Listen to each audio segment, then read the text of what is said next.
যারা মালয়েশিয়াতে টিবিএস বাস ব্যবহার করে বা ট্রেন ব্যবহার করে বিভিন্ন জায়গায় ঘুরতে যেতে চান, এই ভিডিওটা তাদের জন্য খুবই গুরুত্বপূর্ণ হবে এবং এটার মধ্যে কিছু ইনফরমেশন থাকবে অ্যান্ড আমরা কি ভুল করেছি ওটাও বলে দিতে পারবো। তো চলুন, আমরা সেদিন গিয়েছিলাম প্রায় 9:30টার দিকে, সকাল 9:30টার দিকে আমরা টিবিএস পৌঁছায় যাই। অ্যান্ড এটা ঈদের পর, মানে ছুটির সময় থাকার কারণে প্রচুর ভিড় ছিল।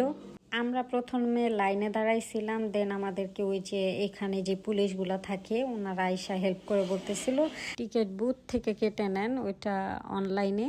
তো আমরা ছিলাম ওইখানে 9:30 বাজে, কিন্তু আমাদের টিকিট পাইছি 2:15-র দিকে।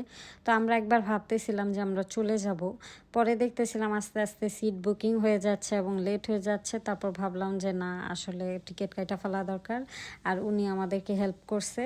তো মেন কথা হচ্ছে, আপনারা যদি কোনো বন্ধের সময় বাইরে যেতে চান, অবশ্যই এদের টিবিএস ওয়েবসাইট থেকে টিকিট কাটা নেবেন, বা যারা কাটতে পারেন না তারা কাউন্টারে গিয়ে আগের দিন টিকিট কেটে নেবেন, কারণ আপনি আপনার সময় অনুযায়ী টিকিট পাবেন না। টিবিএস এর বাস বা ট্রেনের টিকিট কাটতে হলে আপনার পাসপোর্টের ডিটেলস পুরো লাগবে, কিন্তু ভিসার প্রয়োজন নেই এবং কোনো কার্ডের দরকার নেই।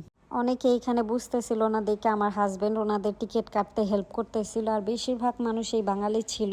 তো এমন হয়েছে, হাফ আওয়ার পার হয়ে গেছে, আমার হাজব্যান্ডরা আসতে দিতেছিল না, দেন আমি জোর করে টাইনা নিয়ে আসছি, কারণ যতক্ষণ দাঁড়ায় থাকবে ততক্ষণ তাদের কাটতেই হবে। আমাদের একটা ছোট্ট ভুলের কারণে, যে আমরা আগে থেকে টিকিট কাটি নাই বা এবং আইডিয়া ছিল না যে এত ভিড় হতে পারে, এই জন্য আমাদের প্রায় 4 ঘন্টা অপেক্ষা করা লাগছে। অ্যান্ড আমরা ওইখানে আমাদের লাঞ্চ শেষ করি, তারপর প্রায় 2:15-র দিকে আমাদের বাস আসে অ্যান্ড চলে আসি। তো আপনারা চেষ্টা করবেন অবশ্যই আগে থেকে টিকিট কেটে রাখতে, ভিড়ের সময় বা কোনো অফ ডেতে।